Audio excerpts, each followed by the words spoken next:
Hi hello వర్స్ welcome to NTV this is Tarak. Hanuman ఇది ఒక చిన్న సినిమాగా రిలీజ్ అయిన ఈ సినిమా ఈరోజు ఎంత ప్రభంజనం క్రియేట్ చేస్తుందనేది చూస్తున్నాను. కలెక్షన్ పరంగా కానీ, ఒక టాక్ పరంగా కానీ మొత్తం టోటల్గా పాన్ ఇండియా వరల్డ్గా కూడా ఈ సినిమా కలెక్షన్స్ కానీ, టాక్ కూడా అలాగే ఉంది యాక్చువల్గా.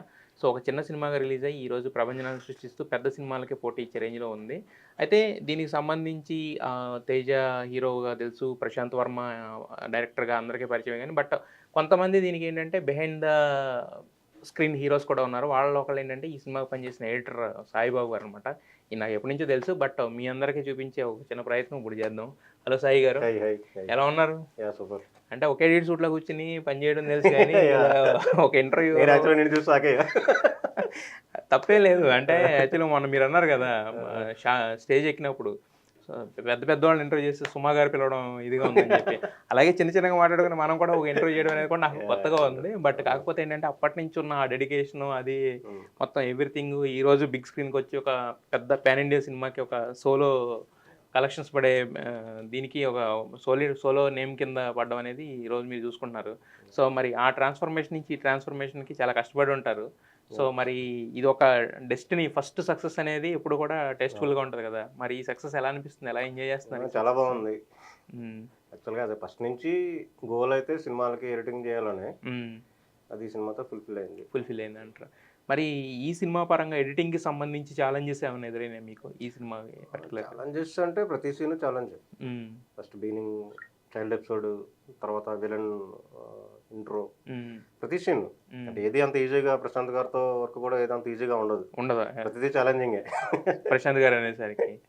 అయితే మరి యాక్చువల్గా ప్రశాంత్ వర్మ ఏంటంటే ప్రతిదీ పర్ఫెక్ట్గా, అంటే ఇంతకుముందు నేను మిగతా ఆర్ట్ డైరెక్టర్లతో వాళ్ళతో మాట్లాడిన ఏది ఒక పట్టణ ఒప్పుకోడు, బట్ అవుట్పుట్ కోసం ట్రై చేస్తానే ఉంటుంది కదా. బట్ లెంగ్త్ అనేది ఏంటంటే ఫైనల్గా సెట్ అయితే ఇద్దరితోనే, ఒకటి డైరెక్టర్, రెండు ఎడిటర్తోనే కదా. మరి ఈ సినిమా కూడా ఆల్మోస్ట్ 249 లెంగ్త్ ఉంది యాక్చువల్గా. మరి అంటే ఈ లెంగ్త్ పరంగా కానీ వీటి పరంగా కానీ ఎప్పుడన్నా డిస్కషన్స్ లాంటివి? ప్రశాంత్ గారు రెస్ అయితే ఎక్కువ షూట్ చేస్తాడు కానీ ఎడిట్ ఎక్కువ ఉండదు. అంటే ఆర్టిస్ట్ పెర్ఫార్మెన్స్ నుంచి కానీ, లేకపోతే పర్ఫెక్షన్ కానీ, డైలాగు డెలివరీ అప్పుడు కానీ, ఏదైనా ఎక్స్ప్రెషన్లో కానీ నెంబర్ ఆఫ్ టేక్స్ ఉంటాయి. నెంబర్ ఆఫ్ షార్ట్స్ తీసుకుంటాడు, నెంబర్ ఆఫ్ టేక్స్ ఉంటాయి కానీ ఎక్కువ సీన్స్ షూట్ చేయడు. సీన్స్ షూట్ చేసి డిలీట్ చేసేద్దాం అలా ఉండదు ఆయన. కావాల్సిందే తీసుకుంటాడు. ఓకే. ఇది మేము ఇంకా ఎడిట్ రూమ్ లో ఈ టేకులు వెతుక్కోవడానికి కొంచెం టైం పడుతుంది యాక్చువల్గా. అంటే ప్రతిదీ ఒక 20-30 టేకులు దాకా అంతే. ఆయన లొకేషన్ లో ఎంత టైం అయితే ఉంటాడో సేమ్ ఎడిట్ లో కూడా ఖచ్చితంగా ఆయన అనుకున్నట్టు రావాల్సిందే. బట్ అంటే నేను అనేది ఒక 238 లెంగ్త్ అనేది ఏంటంటే కొద్దిగా నార్త్ గట్ వెళ్ళేసరికి కొంచెం ఇప్పుడు అన్ని 215 అనేది ఎక్కువ అయిపోయింది కదా లెంగ్త్. సో మరి ఒక కొత్త హీరోతో వెళ్తున్నాము, కంటెంట్ బాగుంది కానీ బట్ అనేది ఎప్పుడన్నా డిస్కషన్ ఏమైనా జరిగేదా? వచ్చింది ఒక టైంలో అయితే మేము 215 కి కట్ ఆఫ్ చేద్దాం అనుకున్నాం. 2 hours 15 minutes అయితే మన సినిమాకి ఓకే బాగుంటది, చిన్న హీరో మనకి అని మేము చూసిన తర్వాత అసలు మాకు హీరో కనపట్ల. మాకు ఎక్కడున్నా హనుమంతుడు ఉన్నాడు మన సినిమాలో. ఓకే, హనుమంతుడే హీరో అనుకున్నాం మేము. అవునవును, ఇప్పుడు కూడా అదే కానీ బట్ హీరో చేస్తున్నాడు అంతే. మాకు అలా కనిపించేసరికి ఓకే, మనకి లెంత్ ఇష్యూ అయితే ఉండదు, ఖచ్చితంగా మనం హోల్డ్ చేయగలుగుతున్నాం. సినిమా ఎక్కడ బోర్ లేదు. అనవసరంగా 215కి వచ్చేసాం అంటే కావాల్సిన ఈ ఎలివేషన్స్ ఇవన్నీ మిస్ అయిపోతాం. లెంత్ పట్టించుకోవద్దు అసలు. మనం బోర్ కొట్టుకున్నా ఎంతవరకు వెళ్దామో అంతవరకు వెళ్దాం అన్నట్టు ఫిక్స్ అయిపోయాం. ఇంకో 10 minutes వచ్చినా కానీ మేము రిలీజ్ చేయడానికి రెడీగా ఉన్నాం అసలు యాక్చువల్గా. ఓకే, లెంత్ అయితే మేము ఎప్పుడు పట్టించుకోలేదు. అంటే ఎవరో లెంగ్త్ విషయంలో ముందుకెళ్ళింది మీరా ఆయన? ఇద్దరు అంతే అంతే. వాదించడాలు లేకపోతే ఎలాంటివి ఏముండవు. జనరల్ గా అయితే ఉంటారు కదా, ఒకసారి ఉంటాయి కానీ పెద్దగా ఏముండవు మా దగ్గర. ఒక బాగుందంటే ఎందుకంటే ముందు డిస్కషన్ చేసి తర్వాత షూట్కి వెళ్ళా ఏదైనా కానీ ముందు సీన్ అనుకునే షూట్ చేస్తాం. అది బాగా రాలేదు అనేది క్వశ్చన్ ఉండదు ఇక్కడ, ఎందుకంటే అది స్టోరీ బోర్డ్ వేసుకొని దాన్ని ఎడిట్ చేసి చూసేసుకుంటాం ఎడిట్ రూమ్ లో ఒకసారి. ఓకే, షూట్ చేస్తే ఇలా వస్తుంది సీన్. ఆన్ లొకేషన్ ఎడిటింగ్ లో ఉండవా దీనికి? పెట్టలేదా? ఉంటాయి ఆన్లైన్ లో ఉంటాయి కానీ అవి పెద్దగా ఆన్ లొకేషన్ ఎడిటింగ్ లో పెద్దగా అదేం పట్టించుకోవచ్చు. మన ఫైనల్ ఎడిటర్ మనం చూసుకుంటాం అంతే అంతే. అదే షార్ట్ షార్ట్ వచ్చిందా లేదని చూసుకోవడానికి ఆన్లైన్ ఎడిటింగ్ మనకి ఏమీ అంత పెద్ద పట్టింపు ఉండదు. అయితే ఇది ఫస్ట్ ఒక రీజనల్ సినిమా అనుకుని మొదలు పెట్టారు, తర్వాత ఒక పాన్ ఇండియా లెవెల్కి వెళ్ళింది కదా సినిమా. సో మరి దానికి పాన్ ఇండియా లెవెల్కి వెళ్తుంది అన్న తర్వాత ఎడిషన్స్ కానీ మళ్ళీ వెనక్కి వచ్చి ఏమన్నా చేసినాయి కానీ? చేసాం కానీ ఫస్ట్ నుంచి పాన్ ఇండియా సినిమానే. యాక్చువల్గా అనుకున్నది ఫస్ట్ చిన్న సినిమానే, పాన్ ఇండియా లెవెలే కానీ కాకపోతే చిన్న సినిమా అంటే స్టార్ట్ అయింది. టైటిల్ ఎప్పుడైతే వదిలేమో అప్పుడు కొంచెం పెరిగింది, టీజర్ తర్వాత ఇంకా మొత్తం పెరిగిపోయింది సినిమా అంతా. మరి అది మళ్ళీ ఏమన్నా చేంజెస్ లాంటి చిన్న చిన్న చేంజెస్ అయితే అయినాయి. ఏం చేంజెస్? ఎలాంటి చేంజెస్ అంటే సీజీల్లోను ఇంకొంచెం మనం డెప్త్ తీసుకురావాలి సినిమాకి కొద్దిగా ఇంకా ఫస్ట్ మేము అనుకున్నప్పుడు అయితే అంత ఎలివేషన్స్ లేవు సినిమాలో. తర్వాత ఒకటొకటి యాడ్ అయినాయి అంతా. ఓకే. ఇంకా హనుమంతుడు ఎలివేషన్స్ తో పాటు ఎలివేషన్స్ అని ఇంకా హీరో కూడా ఎలివేషన్స్ ఇచ్చారు. ఎలివేషన్స్ తర్వాత విలేజ్ ఎస్టాబ్లిష్మెంట్ ఇవన్నీ తర్వాత తర్వాత వచ్చాయి. ఓకే. మరైతే 4 సినిమాల మధ్యలో వస్తున్నప్పుడు మరి అనుకున్నారా ఇంత ఇన్ని పెద్ద సినిమాల మధ్యలో వెళ్తున్నాము? యాక్చువల్గా మేము అనుకున్నప్పుడు అయితే 4 పెద్ద సినిమాలు లేవు, మేమే ఉన్నాం. తర్వాత అంటే ఒక చిన్న ఇది కూడా నడిచింది కదా. తర్వాత వచ్చినప్పుడు ఏంటంటే ముందు మనం అనుకున్నాం కాబట్టి ఇంక మనం వెనక్కి రావద్దు, మన కంటెంట్ మీద మనకు నమ్మకం ఉంది.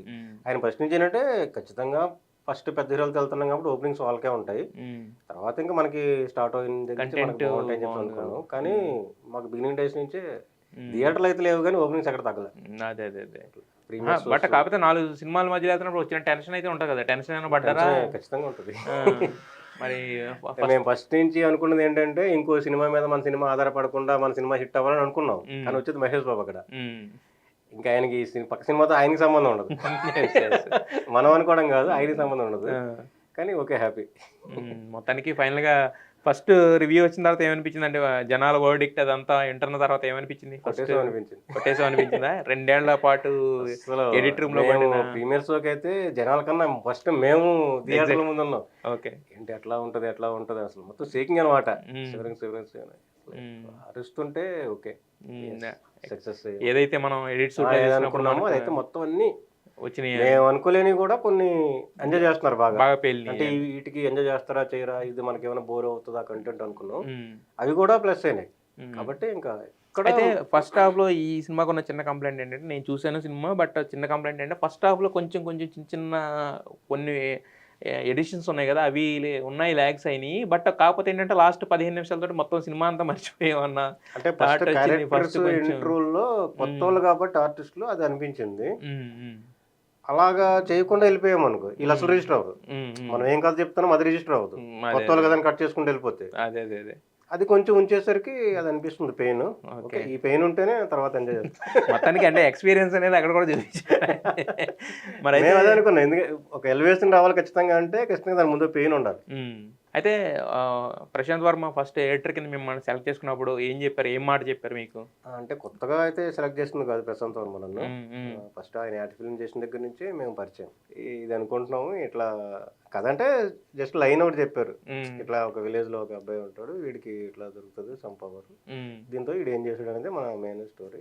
ఇంకా మొత్తం చెప్తే మళ్ళీ మీకు అర్థం కాదు. మొత్తం చేసి మీకు కూడా రివ్యూలేగా రాసినట్టు కదా, రివ్యూలో కథ రాస్తారు కదా, మిగిలిందంతా అదే చెప్తాడు ఆయన. మిగిలిందంతా పెద్ద స్క్రీన్ మీద చూడాలి. అర్థం కాలేదు సార్ అంటే అప్పుడు ఇంక ఎడిటర్ రూమ్ లో కూర్చొని ఒక పొడంతా చెప్తాడు. ఎట్లా అంటే మాకు ఈ జై శ్రీరామ్ అనే సీన్ ఉంటది కదా సెకండ్ హాఫ్ లో, అవునవును, ఆ సీన్ విషయంలో చాలా డిస్కషన్ జరిగాయి. ఎందుకంటే నెక్స్ట్ అక్కది ఎమోషన్ ఉంటది, ఫస్ట్ ఒక సాంగ్ అయిపోయింది, చాలా పెద్ద సాంగ్ ఉంటది, ఫైట్ తో సాంగ్ ఉంటది, తర్వాత అక్కడ ఎలివేషన్ మళ్ళీ అక్కడో ఫైట్ ఉంటది, మళ్ళీ మధ్యలో ఇంకో ఫైట్. అంటే ఒక 10 minutes లోనే 2-3 ఫైట్లు వచ్చేస్తుంటాయి. చేద్దామా వద్దని చాలా డిస్కషన్ జరిగింది అది సీన్ విషయంలో. నేనేం చెప్పంటే అక్క ఎమోషన్ ఏమీ మిస్ అవ్వకుండా మనకి ఫైట్ ఉందంటే ఓకే సార్, మనం పెడితే ఖచ్చితంగా అది డాన్సర్ గట్టిగా తగలాలి, అలాగైతే పెడదాం, లేకపోతే వద్దండి అంటే ఏం చెప్పి ఎయిట్ రూమ్ లో ఒక 10 minutes 15 minutes చెప్పాడు సీన్. ఖచ్చితంగా చేద్దాం సార్ సీన్, పగిలిపోద్ది అసలు థియేటర్ లో ఇది. అదే ఇప్పుడు దానికి నిజంగానే ఆరెంజ్ అంటే అది విసిరేయడానికి కూడా నెక్స్ట్ రుద్రమణి అనేది విసిరేయడానికి కూడా ఒక చిన్న, అంటే స్పాయిలర్స్ చెప్పకూడదు కానీ బట్ కాకపోతే అది బాగా ఎఫెక్ట్ అనేది బాగా. నెక్స్ట్ అసలు రాముడు ఎలివేషన్స్ అవి కూడా చాలా బాగా వచ్చాయి. అసలు హనుమంతుడిది అయితే మొత్తం అంటే ఐమాక్స్ లో చూసినా కూడా సినిమా ఇది ఐమాక్స్ లేదంటే ఆర్టీసీ క్రాస్ రోడ్స్ థియేటర్ అనిపించింది. లాస్ట్ 15 నిమిషాలు అందరి దగ్గర నుంచి అదే రేంజ్ అప్లాజ్. జై శ్రీరామ్ అని కొంతమంది అంటున్నారు, జై హనుమాన్ కొంతమంది అంటున్నారు, జై బాలయ్య కూడా కొంతమంది అంటున్నారు. ఆ ట్రైన్ ఎపిసోడ్స్ మేము ఆ సీన్ అప్పుడు చాలా ఇబ్బంది పడ్డాం యాక్చువల్గా. బాలయ్య మన టాలీవుడ్ హీరోస్ కదా అంతా, బాలీవుడ్ లో ఎలా ఉంటది, ఇక్కడ కన్నా ఇంకా బాగా ఎంజాయ్ చేస్తారు. బట్ కాకపోతే ఏంటంటే ఈయన ఆల్రెడీ బాలకృష్ణ గారితో వర్క్ చేస్తున్నాడు ప్రశాంత్ వర్మ, అన్స్టాపబుల్ ప్రోమోలు అవి చేస్తున్నారు కదా. మరి అదేం అనిపించలేదా అక్కడ ఏమన్నా చూసి నన్ను కూడా పెట్టేసి సినిమాలో వాడేస్తారని? మరి అనలేదా? ఏమనలేదు, ఇంకేం తర్వాత కలవలేదు మీరు? ఆయన చాలా జాలీగా ఉంటాడు, జోవిల్ గానే ఉంటారు కానీ బట్ కాకపోతే ఏంటంటే డైరెక్ట్ గా ఆయన్ని వదిలేసారు కదా. ఆయన ఏం అనలేదు కదా. అదే అయితే ఈ సినిమాకి పనిచేసిన మ్యూజిక్ డైరెక్టర్ ఏమన్నా అంటే మేమంతా పడిన కష్టం 100% అయితే సాయి మాత్రం 1000 టైమ్స్ కష్టపడ్డారన్నాడు. ఏంటి అది? అంటే ఆ మాట ఎందుకో ఊరినే రాదు కదా! ఎందుకంటే ఆయన ఒకసారి ట్రాక్ ఇచ్చేస్తాడు మ్యూజిక్ చేసి. హ్మ్. మేము ఒక సీన్ అనుకోని సీన్ లాక్ చేసి ఇచ్చేస్తాం ఆయనకి. హ్మ్. హ్మ్. ఇచ్చేసిన తర్వాత మ్యూజిక్ డైరెక్టర్‌గా మాకు చిన్న సింక్ కొద్దిగా కుదరాలి. నాకు ఫస్ట్ నుంచి నాకు గాని ప్రశాంత్ గారికి గాని ఏంటంటే హ్మ్. ఎలివేసినప్పుడు ప్రాపర్‌గా ఆర్ఆర్ ఎళ్ళాలి. హ్మ్. ఎక్కడైనా షార్ట్ మీద ఇంకొక ఆర్ఆర్ వచ్చేస్తుంది, చేంజ్ ఓవర్ వచ్చేస్తుంది అంటే అసలు నచ్చదు. లేదు. మళ్ళీ చేంజ్ చేసి ఎడిట్ చేంజ్ చేసి మళ్ళీ ఇద్దామని. హ్మ్. ఇలా చేసేవారమి. హ్మ్. ఇంక ఇదంతా పాపం భరిస్తూ ఆయన చేసేవాడు. ఆ! ఇద్దరం నేను 1000 కాదు. ఆయన కూడా 1000 టైమ్ ఆయన చేసాడు. 1000 యాక్చువల్‌గా. బట్ ఆయన మంచోడు కాబట్టి నేను 100 ఆయనది 1000 అని చెప్పాడు యాక్చువల్‌గా. ఇద్దరం కష్టపడ్డాం. అయితే ఒకే సినిమా మీద 2 సంవత్సరాలు, 2.5 సంవత్సరాలు టైం పెట్టడం, ఎలాంటి డీవియేషన్ లేకుండా పనిచేయడం అంటే మరి ఎలా అనిపించేది మీకు ఆ టైంలో? ఆ 2 ఇయర్స్ ఒక సినిమా మీద పెట్టేస్తున్నాం మన టైము అన్నప్పుడు? యాక్చువల్‌గా అనిపించేది గానీ, కాకపోతే మనం 2 ఇయర్స్ చేస్తున్నప్పుడు ప్రశాంత్ గారితో ప్రతిరోజు కొత్తగా ఉంటది. హ్మ్. ఆయన చెప్పే థాట్స్ గానీ, హ్మ్. చేసే ఇంకా బెటర్ చేద్దాం, ఇంకా బెటర్ చేద్దాం, ఇంకా బెటర్ ఇట్లనే ఉంటది. హ్మ్. నెక్స్ట్ ఇంకో టాపిక్ ఉండదింక. హ్మ్. ఆ కాంపౌండ్‌లో గానీ, ప్రశాంత్ గారితో గానీ, ఇంకో సినిమాల గురించి గానీ, వేరే వాళ్ళ గురించి గానీ, హ్మ్. ఈ టాపిక్స్ అసలుండవు. హ్మ్. ఎవ్రీ డే, ఎవ్రీ సెకండ్ మన సినిమా ఏంటి? హ్మ్. ఈ సీన్ ఎట్లా చేద్దాం? హ్మ్. మేమెప్పుడు ఫ్లోలో చూడం. హ్మ్. ఓకే. ఈ సీన్ అయిపోయింది. లేకపోతే హ్మ్. ఇంక ఈ రీల్ అయిపోయింది. హ్మ్. ఫస్ట్ హాఫ్ అయిపోయింది. ఇలా ఉండదు. సీన్ బై సీన్ ఉంటది. హ్మ్. ఈ సీన్ లాక్ చేస్తాం నెక్స్ట్ సీన్‌కెళ్తాం. హ్మ్. ఓకే. 10 రోజులైనా సరే ఇంక ఆ సీన్ హ్మ్. లాక్ అవ్వకపోతే హ్మ్. దీంట్లో ఏం మిస్టేక్ ఉంది? హ్మ్. ఏం మైనస్ ఉంది? హ్మ్. దీన్ని రెక్టిఫై చేసి నెక్స్ట్ సీన్‌కెళ్తాం. హ్మ్. లేదు ఇది తర్వాత చూద్దాం అనేది ఉండదు ఆయన దగ్గర. ఓకే. ఓకే. ఆయన వర్కింగ్ స్టైల్ అట్లా ఉంటది యాక్చువల్‌గా. హ్మ్. హ్మ్. ఇంక అలా చేసుకుంటూ వెళ్తున్నప్పుడు ఇంక అసలు బోరే ఉండదసలు. మరి ఎక్కువ రోజులు పట్టింది ఏదన్నా బోరింగ్ కాదు. డీవియేషన్ మనకనిపిస్తది కదా! అరే! అసలు 2 సంవత్సరాలు పెట్టేస్తున్నాం ఈ సినిమా మీద. నెక్స్ట్ ఒకవేళ ఇది అటు ఇటు అయితే మన కెరీర్ ఏంటి? ఇలాంటి ఆలోచనలు ఎప్పుడు రాలేదా అసల మనకి? మేము సగం మీకు చేసినప్పుడే యాక్చువల్‌గా మేము ఫిక్స్. ఫిక్స్ ఇది బ్లాక్ బస్టర్ బ్లాక్ కొట్టేసింది. బస్టర్ అని. ఓకే. ఓకే. ఎందుకంటే ఇంకా మాకెనక హ్మ్. హనుమంతుడున్నాడు ఇంక ఆయన తప్పు చేయడు. మొత్తానికి నిజంగా అలాగే చిరంజీవి కూడా హ్మ్. వచ్చి మీకు అవును. హనుమంతుడిలాగానే ఆయన అవును. కూడా మంచి అవును. ఇది చేశారయితే. అవును. అయితే ఈ సినిమాలో మీరన్నారు కదా ఇందాక అంటే 10 రోజులైనా, 1 వీక్ అయినా ఏదైనా కూడా ఆ సీన్ లాక్ అయ్యే వరకు నెక్స్ట్ సీన్‌కి ఎళ్ళడానికి అవును. ఉండేది కాదని చెప్పి. సో, అంటే నెక్స్ట్ ఎలా ఉండేది అంటే నెక్స్ట్ సీన్‌కి వెళ్ళడానికి అంటే ఎక్కువ రోజులు పట్టిన సీన్ ఏది అంటే దీంట్లో? కొన్ని అక్కడక్కడ మాకు ఫారెస్ట్ ఎపిసోడ్ ఒకటి ఎక్కువ రోజులు పట్టింది ఎడిట్ ఏది ఆ చేయడానికి. అమ్మాయిని కాపాడే అమ్మాయిని కాపాడే సీను. హ్మ్. ఎందుకంటే దాంట్లో హీరో కాపాడుతుంటాడు గానీ, అమ్మాయికి తెలియకూడదు హ్మ్. హీరో అని. యెస్. యెస్. అక్కడ ఎలా మేనేజ్ చేద్దాం మన దగ్గర ఎక్కువ టైం పట్టింది. హ్మ్. తర్వాత సెకండ్ హాఫ్‌లో ఒక బండ ఒకటి పడిపోతుంటే హీరో వచ్చి కాపాడే సీను. అవునవును. అదొక్కటి ఎక్కువ టైం పట్టింది. హ్మ్. అక్కడ హీరో విలన్‌కి తెలియకూడదు. హ్మ్. హీరో మేనేజ్ చేయాలి. ఎట్ ఎ టైమ్ వీళ్ళందరిని కాపాడాలి. హ్మ్. అలాంటి కొన్ని సీన్స్ తర్వాత ఆవకాయ ఆంజనేయ సాంగ్ ఉంటది. హ్మ్. అక్కడ హీరో చైల్డ్ ఎపిసోడ్ ఇది రివీల్ చేయాలి. అవును. అది ప్లే అవుతుంటది. ఇది ప్లే ఇది అవుతుంది. ప్లే అవుతుంటది. దాంట్లో ఫైట్ వస్తది, సాంగ్ వస్తది, కాన్సెప్ట్. హ్మ్. హీరోకి హీరో ఈడే అని చెప్పేసి హీరోయిన్‌కి అప్పుడే తెలుస్తది. అవునవును. అవును. ఇలా కొన్ని. హ్మ్. Next climax fight. హ్మ్. క్లైమాక్స్ ఫైట్ అయితే మాకు పెద్ద అసలు ఛాలెంజ్ అది హ్మ్. యాక్చువల్‌గా. ఎందుకంటే మొత్తం ఫైట్ అంతా అది గ్రీన్ మ్యాట్‌లో షూట్ చేసిందే. మొత్తం లాస్ట్ టోటల్‌గా. ఫైట్ అంతా. హ్మ్. మొత్తం గ్రీన్ మ్యాట్‌ని ఎక్కడ తెలియకుండా సీజీ చేయాలి. హ్మ్. ఫస్ట్ ఎడిట్‌లో మేనేజ్ చేయాలది. అవునవును. గ్రీన్ మ్యాట్ అంటే ముందు మేనేజ్ ఎడిట్‌లో చేసిన మేనేజ్ తర్వాత చేసిన అప్పుడు తర్వాత మనం సీజీకెళ్ళాలి. సీజీకెళ్ళాలి. అవును. ఏ షాట్ ఎక్కువ సేపు స్టే చేసినా మనం దొరికిపోతాం హ్మ్. హ్మ్. సీజీలో. హ్మ్. హ్మ్. అవన్నీ చేస్తూ అసలు మీకెక్కడ ఒక షాట్ కూడా మీకు తెలీదు స్టే అది. ఉండదు. అవును. స్టే స్టే ఉండదు. ఉండదు. బ్యాక్‌గ్రౌండ్ తెలీదు. ఇది సీజీ అని తెలియదు. అవునవును. అట్లా వెళ్ళిపోతుంటది. టోటల్‌గా బ్యాక్‌గ్రౌండ్ మ్యూజిక్ వచ్చేసరికి కూడా టోటల్‌గా అదొక ఎలివేషన్ ఎలివేషన్ వచ్చేసరికి వచ్చేసింది. అవును. మొత్తం టోటల్‌గా అవునవును. ఇది అయిపోయింది. అసలు మేము ఎడిట్ చేసుకున్న తర్వాత హ్మ్. హీరో కింద పడిపోయిన తర్వాత మేము చాలా ఇక హీరో పైకి లేస్తున్నప్పుడు చాలా ఎలివేషన్ మ్యూజిక్ ఉండాలి హ్మ్. అన్నట్టు మేము ఎడిట్ చేసాం దాన్ని. హ్మ్. హరి వచ్చినప్పుడు అది మొత్తం పెయిన్ కింద ఇచ్చాడు. హ్మ్. అసలు మేము మొత్తం ఇంక దానికి డైరెక్టర్ గారు గాని, మేము గాని మీ అసలు మొత్తం మీ సరౌండ్ అయిపోయాం దానికి. సరౌండ్. మొత్తం అసలు మీరనుకున్నది వేరు. మేము అనుకున్నది వేరు. ఆ! ఆయన ఇచ్చిన తర్వాత మాకు తెలియకుండా మాకే ఫీల్ వచ్చేసింది అసలు. ఆ! భలే అదరగొట్టేసాం అసలు. మేము హ్మ్. యాక్చువల్‌గా ఇంకా ఎలివేషన్ హీరోలో వేస్తున్నాడు కదా! ఎలివేషన్ ఉంటే బాగుంటది అనుకున్నాం. హ్మ్. అసలు ఫీల్ భలే వర్కౌట్ అయిపోయింది. అప్పుడు అక్క ఫ్లాష్ కట్ ఒకటి. హ్మ్. "ఒరేయ్! నువ్వే హనుమంతుడిలాగా మొత్తం కాపాడాలిరా" అనేది అవునవునవును. భలే వర్కౌట్ అయిందది. అయితే యాక్చువల్‌గా 'తేజ' లాంటి హీరోని పెట్టుకొని ఇంత పెద్ద సినిమా అనంగానే ఒక చిన్న ఇది కూడా ఉంటది. హ్మ్. హ్మ్. అంటే ఇది వర్కౌట్ అవుద్దా? లేదా? హ్మ్. అని చెప్పేసి. 'తేజ' కన్నా ముందు ఒక హీరో ఎవరైనా యాక్చువల్‌గా లేదు అనుకునే లేదు. ఎవరు ఏమనుకోలేదు. అంటే తేజ ఆయనే చెప్పాడు ప్రశాంత్. మరి 'ప్రశాంత్ వర్మ.' 'తేజ' అది వేరే కథ అయ్యుండొచ్చు. ఈ ఈ కథకైతే 100% తేజ కాబట్టే హ్మ్. ఎళ్లారు ముందుగా ఎళ్లారు ఎందుకంటే యాక్చువల్‌గా. తేజ మీద ఎటువంటి ఎక్స్‌పెక్టేషన్స్ ఉండవు. హ్మ్. ఎలాగైనా సరే హీరో ఇతను అనేసరికి ఎలాంటోడన్నా అని నమ్మేస్తారు. నమ్మేస్తారు. ఫస్ట్ అవును. మనం హ్మ్. కాబట్టి ఆ బిలీవబిలిటీ ఉంది కాబట్టే ఓకే. దొంగన నమ్మారు, ఇంకా చిల్లరన్న నమ్మేస్తారు ఇంకా. అవునవునవును. కొత్త హీరో కాబట్టి ఆడియన్‌లో అంత ఇది లేకపోవడం కూడా ప్లస్ అయింది యాక్చువల్లీ. ఒక్కోసారి అవును. ఇమేజ్ అనేది ఒకసారి ప్లస్ అవుద్ది, ఒకసారి మైనస్ ఇమేజ్ అనేది అవుద్ది. ఎప్పుడు మైనసే. మా సినిమా కనుక ఇమేజ్ ఉన్న హీరో వస్తే ఏమో కథ ఇంకోలా ఉండేదేమో గానీ, అదే ఇదే కథ మీద వెళ్తే మాత్రం ఖచ్చితంగా అది మైనసే. మైనస్ అది. ఎందుకంటే ఫస్ట్ కొట్టినప్పుడు హీరో పడిపోతా ఉంటే చూడలేరు మనోళ్ళు. అట్లా కొత్త సినిమా చేయాలంటారు కానీ ఇలాంటి సినిమాలు చేస్తే మళ్ళీ చూడలేదు యాక్చువల్గా. ఇది ప్లస్ అయింది యాక్చువల్గా సజ్జా. అయితే సజ్జా గురించి నేను అన్నది, తేజ గురించి నేను అన్నది ఏంటంటే, అంటే అతను ఏదో ఒక హీరోలాగా రాడు సెట్లోకి, మామూలుగా నార్మల్గా అందరితో కూర్చుని ఉంటాడు అని. మరి ఎయిట్ రూమ్లోకి వచ్చినప్పుడు ఎలా ఉండేది అన్న? అసలు ఎయిట్ రూమ్ లోకి రాడు ఎప్పుడు. రాడు ఎప్పుడు అసలు. అసలు అక్కడే తిరుగుతుంటాడు వచ్చి. వాళ్ళ ఇల్లు పక్కనే ఉంటది. వచ్చి అక్కడే బయట వచ్చి వెళ్ళిపోతాడు. మేము ఎప్పుడు బయటకు వస్తామని చూస్తుంటాడు. వచ్చినాగానే సరే సీన్ ఎలా వచ్చింది సార్ అన్ని షాట్లు చెప్పేస్తుంటాడు. ఈ షాట్లు ఇవన్నీ షూట్ చేస్తాం కదా, ఇవన్నీ బాగా వచ్చాయా, ఆయన గురించి అడగడు ఎప్పుడు. నేను ఎలా యాక్ట్ చేశాను, నా ఎక్స్ప్రెషన్ ఎలా ఉంది, ఇవన్నీ అడగడు. ఈ డైలాగ్ ఎలాగ వచ్చాయి సార్, అంతా ఓకే కదా, సీన్ వర్కౌట్ అవుతుంది కదా, మనం పాస్ అయిపోతాం కదా, ఇట్లా ఉంటుంది ఆయన. ఎడిట్ సూట్ లోకి ఎందుకు రాడు మీరంటే భయమా? ఏమన్నా భయపెట్టారు కాదు కానీ ఆయనకి ఇంట్రెస్ట్ ఉండదు. చూస్తారా మామూలు ఎడిట్ సూట్ లో లాస్ట్ ఎప్పుడు రాడు. ఆయన డబ్బింగ్ లో కూడా ఓన్లీ ఆయన సీన్లు వేసుకొని డబ్బింగ్ చెప్పేసి వెళ్ళిపోతాడు.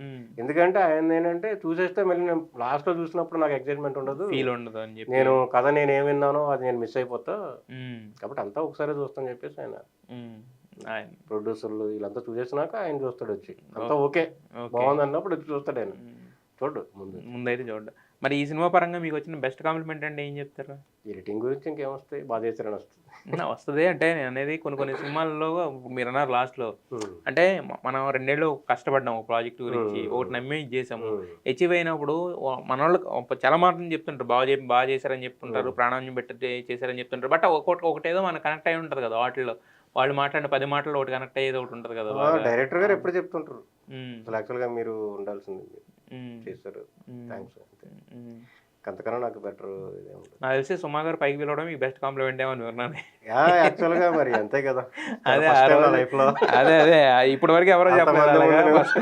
అదే ఫస్ట్ టైం నేను స్టేజ్ అక్కడ, అంతే కదండి ఉంటది. సో మరి ఓవరాల్గా ఇదంతా రిలీజ్ అయ్యి ఇప్పుడు హిట్ అయింది. సో మరి మీ ఫ్యామిలీ పరంగా ఇట్ల పరంగా ఎలా ఉందో రెస్పాన్స్? చాలా హ్యాపీ అసలు. ఇప్పుడు అంటే ఇప్పుడు ఊర్లో ఎలా ఉంటది, ఒక 20 years వచ్చాడు ఈడు ఏం చేస్తున్నాడు అసలు ఏంటి ఉన్నట్టు ఉంటది. ఎందుకంటే డబ్బులు అంతగా సంపాదించలే, ఊరికి కష్టపడి వస్తున్నాం ఎక్కడో దగ్గర బ్రేక్ దొరకకపోతుంది అన్నట్టు కష్టపడి వస్తున్నాం. ఇప్పుడు ఊర్లో కూడా పెద్ద హిట్ అయ్యేసరికి అందరూ ఇంకా మాట్లాడంలో కూడా ఫోన్ చేసి కదా అనేసరికి కొంచెం ముందేమో ఎవరో అంతే అయిపోతాం, ఊరిలో పలకరించరు అసలు, పలకరించరు ఆళ్ళగా అయిపోతాం అంటారు. అవును, ఒక హిట్ కొట్టేసరికి ఆళ్ళగా అవుతామా అనే వాళ్ళకి కూడా యాక్చువల్గా ఒకసారి వెళ్ళారు ఆడ ఎలాగొన్నాడు అన్నట్టు ఉంటారు. ఒకసారి ఇంకా మనం బయటకు వచ్చేసరికి ఇప్పుడు టోటల్ గా అయితే మరి ఇప్పుడు జై హనుమాన్ పోస్ట్ ప్రొడక్షన్ స్టార్ట్ అయిందా? యాక్చువల్గా ప్రీ ప్రొడక్షన్ మేము ఇక్కడ నుంచి బయట రాలే, ఇంకా హనుమాన్ వైబ్ లోనే ఉన్నారు కొంచెం ఇంకొక 1 week. అయితే ఇంకా ఆయన ఈ లోపు 2-3 సినిమాలు కూడా అనౌన్స్ చేసి పెట్టారు. అధీరా అని ఒకటి, నెక్స్ట్ బాలకృష్ణ గారితో అనే ఒక సినిమాని అనౌన్స్మెంట్ అయింది కానీ నెక్స్ట్ ఇంకేం అనౌన్స్మెంట్ అవ్వలేదు, మొత్తం అంతా అధీరా మరి అన్న ముందుకు జరుగుతుందా? అధీరా జరుగుతుంది, జై హనుమాన్ జరుగుతుంది. అయితే మరి ప్రశాంత్ వర్మ గారితో పనిచేసిన తర్వాత మిగతా వాళ్ళతో పనిచేయడం అంటే మళ్ళీ వేరే ఎక్స్పీరియన్స్ లాగా అయిపోద్దాం అది టోటల్ గా. ఇంకా కొంచెం ఉంటది, బయట సినిమాలకి ప్రశాంత్ వర్మ సినిమాలకి కొంచెం తేడా ఉంటది, కానీ కాకపోతే మన ఇండస్ట్రీలో ఉంటే అన్ని సినిమాలు చేయాల్సి. బట్ కాకపోతే ఏంటంటే ఆయన అంటే ఒకే టీమ్ తో కంటిన్యూ అవుతున్నట్టే కనిపిస్తుంది యాక్చువల్గా, మీరు కానీ లేకపోతే ఆర్ట్ డైరెక్టర్ కానీ అందరూ కూడా. మరి నెక్స్ట్ సినిమాకి ఆర్ట్ డైరెక్టర్ నేను ఉంటాం కంటిన్యూగా, మ్యూజిక్ డైరెక్టర్, కెమెరామ్యాన్ వీళ్ళు మారుతూ ఉంటారు. ఎందుకంటే ఫస్ట్ ఆర్కి కార్తిక్ ఘట్టం నేను కెమెరామ్యాన్, కల్కికి మొన్న శివేంద్ర గారు చేశారు, మళ్ళీ జాంబిరెడ్డికి వేరే వస్తుంటాడు, మళ్ళీ ఇప్పుడు శివేంద్ర గారు వచ్చారు. నెక్స్ట్ మరి మరి జై హనుమాన్ గురించి అసలు ఏమి చెప్పలేదా మీకు? అంటే ప్లాట్ కానీ లేకపోతే నాట్ కానీ అనుకోలే ఇంకా. ఇప్పుడు మేమే థియేటర్లో చూసిన తర్వాత రాముడు మాట ఇచ్చడానికనే నెక్స్ట్ ఏం జరుగుతుంది ఆయన అనుకుని ఉంటాడు కాబట్టి అంత ధైర్యం చేశాడు. మీకేం వరకు ఇంకా రాలే, మరి ఒక ఆడియన్స్ మాకే అంత క్యూరియాసిటీ ఉంది కదా, మరి పని చేసేటప్పుడు మీకు క్యూరియాసిటీ ఉండదు? మేము దిగలేదు కదా పనిలోకి. బట్ ఖచ్చితంగా షూటింగ్ స్టార్ట్ చేసే ముందైతే చెప్తాడు అందరికి, కెమెరామెన్ కి, ఆర్ట్ డైరెక్టర్ కి, ఎడిటర్ కి, మొత్తం అందరికి, మ్యూజిక్ డైరెక్టర్ అందరిని పిలిపించి ఒకటే మీటింగ్ ఉంటుంది, అందరికి చెప్పి తర్వాత వెళ్తాడు ఆయన. మరి ఈ సినిమా పరంగా మీరు చూసుకున్న తర్వాత మీకు బెస్ట్ ఎక్స్పీరియన్స్ అంటే ఏమనిపించింది సినిమా మొత్తంలో టోటల్గా? ఇది భలే ఉందిరా అంటే మనం సినిమా చేసాము ఇవన్నీ పక్కన పెట్టేసి మర్చిపోయి చూస్తే మీకు అయితే నాకు ఆకాయ ఆంజనేయ సాంగ్ చాలా ఇష్టం. నాకు ఎడిట్ చేసినప్పుడు చాలా ఎంజాయ్ చేసేదాన్ని. తర్వాత ఇంకా క్లైమాక్స్ క్లైమాక్స్ హనుమంతుడు రావడం అయితే ఇంకా అసలు మామూలు హనుమాన్కి అంత వచ్చింది కదా, ఇంకా నెక్స్ట్ వచ్చేది జై హనుమాన్ హనుమానే. కాబట్టి ఇంకా ఇప్పుడు లాస్ట్లో వచ్చాడు మన నెక్స్ట్ ఇంకా మొత్తం అంతా ఉంటాడని చెప్పి అంటున్నాడు ఆయన.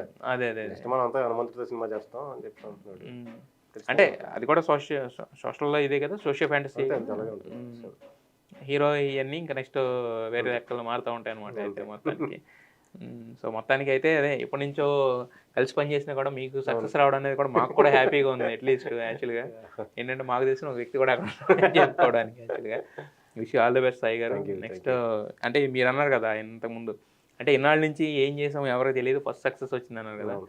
సో ఇక నుంచి నాన్ స్టాప్ ఉండాలని success. Thank you. First success కాదు ఇది, 100 సినిమాలైనా కూడా మీరు ఇదే సక్సెస్ మోడ్లో కొనసాగాలని మనస్ఫూర్తి కోరుకుంటున్నాను. Wish all the best Sai. Thank you Yeah. Thank you sir.